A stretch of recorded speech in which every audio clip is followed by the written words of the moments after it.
नमस्कार। आज हम बात कर रहे हैं माइक्रोसॉफ्ट शेयरपॉइंट सर्वर में मिली एक बहुत ही गंभीर सुरक्षा खामी की। जी हाँ, बिल्कुल। इसका कोड नेम है CVE 2025-53770 और इसका खतरा इतना बड़ा है कि इसे CVSS स्केल पर 10 में से 9.8 की रेटिंग मिली है, मतलब क्रिटिकल। हाँ, 9.8 बहुत ज्यादा होता है। और चिंता की बात यह है कि हैकर्स इसका फायदा उठाकर पूरी दुनिया में ऑन प्रीमाइसेस सर्वरों पर हमले कर रहे हैं। चलिए जरा इस मामले की तह तक चलते हैं और समझते हैं कि ये खतरा क्या है, इसका असर कितना बड़ा है और इससे निपटने के लिए क्या किया जा रहा है।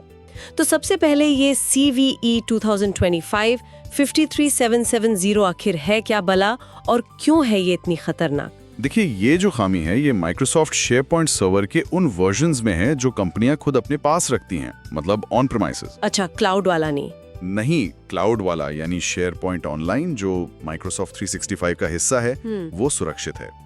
ये सिर्फ ऑन प्रीमाइसेस के लिए है। दिक्कत है सर्वर जिस तरह से बाहर से आने वाले अविश्वसनीय डेटा को प्रोसेस करता है, जिसे डीसीरियलाइजेशन कहते हैं। उसमें एक चूक है और इस चूक का मतलब है कि हमलावर बिना किसी ऑथेंटिकेशन के, बिना पासवर्ड या लॉगिन के, हाँ बिल्कुल, बिना किसी पहचान के वो दूर बैठे ही सर्वर पर अपना कोड चला सकते हैं। रिमोट कोड एग्जीक्यूशन यानी RC। और ये कोई बिल्कुल नई चीज नहीं है, बल्कि पहले ठीक की गई दो कमजोरियों का CVE 2020-49704 और 49706 का एक तरह से बाईपास है। हैकर्स ने उसका तोड़ निकाल लिया। RCE मतलब हैकर कहीं से भी बैठे बैठे सर्वर पर कब्जा कर सकता है। ये तो मतलब सबसे खतरनाक बात है ना? जी, और इस केस में तो उन्हें लॉगिन करने की भी जरूरत नहीं। अच्छा, और पता चला है कि इसका असर कहाँ-कहाँ और कितना पड़ा है? इसे टूल शेल भी कहा जा रहा है, ऐसा सुना है मैंने। हाँ, ये नाम भी चल रहा है। असर की बात करें तो हमले करीब 18 जुलाई के आसपास शुरू हुए और अब तक जो रिपोर्ट्स हैं उनके हिसाब से कम 54 अलग-अलग संगठनों के 85 से ज्यादा सर्वर इसकी चपेट में आ चुके हैं। 85 से ज्यादा सर्वर? जी, और ये दुनिया भर में है। इसमें बड़ी मल्टीनेशनल कंपनियां हैं, सरकारी संस्थाएं हैं, बैंक भी शामिल हैं। हमलावर कर क्या रहे हैं?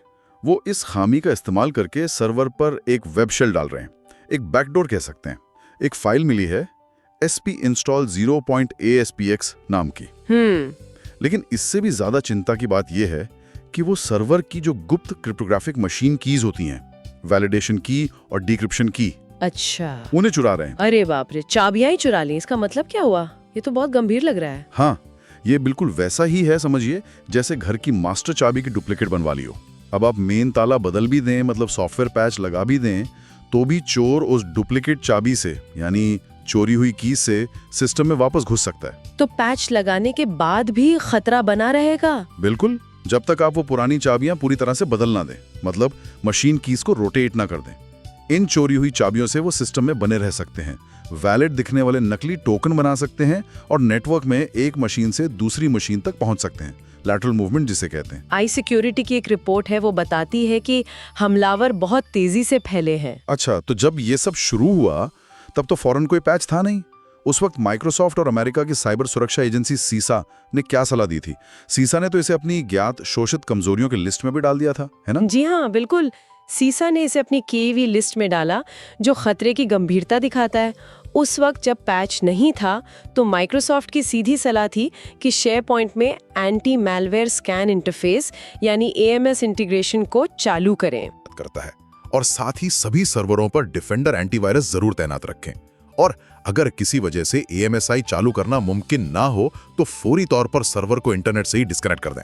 ओके, इंटरनेट से हटा देना। हाँ, जब तक पैच ना आ जाए या AMSI ना लग जाए। और अब क्या स्थिति है? अब तो पैच आ गए हैं। जी हाँ, राहत की बात है कि माइक्रोसॉफ्ट ने तेजी दिखाते हुए इमरजेंसी सुरक्षा अपडेट जारी कर दिए हैं। कौन कौन से वर्जन के लिए? ये शेयरपॉइंट सर्वर 2016, शेयरपॉइंट सर्वर 2019 और शेयरपॉइंट सब्सक्रिप्शन एडिशन के लिए हैं। KB अपडेट्स हैं ये।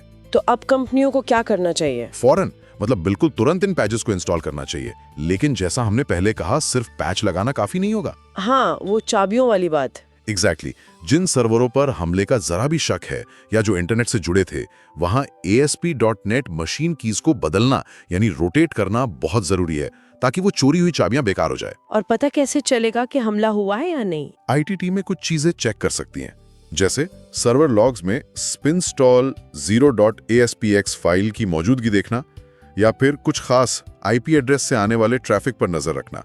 कुछ आईपी सामने आए हैं जैसे 107.191.58.76, 144.238.159.149, 96.9.125.147।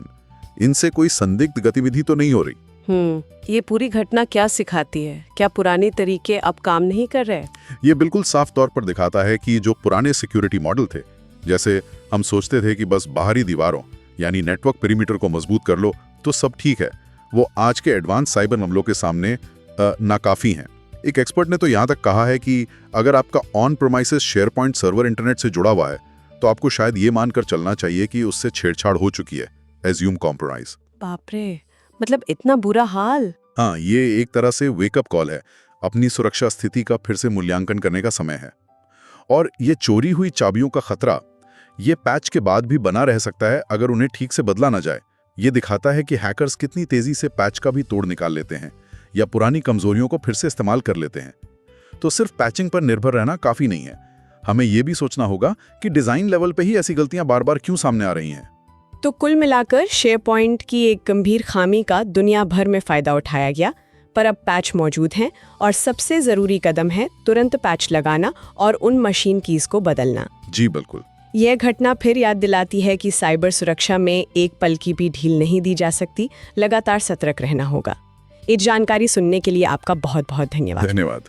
और हाँ, एक सवाल जो शायद सुनने वालों के मन में भी आए, क्या आज के दौर में अपने ज़रूरी सर्वर मतलब ऑन प्रेमाइसेस वाले को सीधे इंटरनेट से जोड़कर रखना वाकई सुरक्षित है, या फिर क्लाउड की तरफ जाना ही एक बेहतर और शायद ज़्यादा सुरक्षित विकल्प है? इस पर गौर ज़रूर कीजिएगा।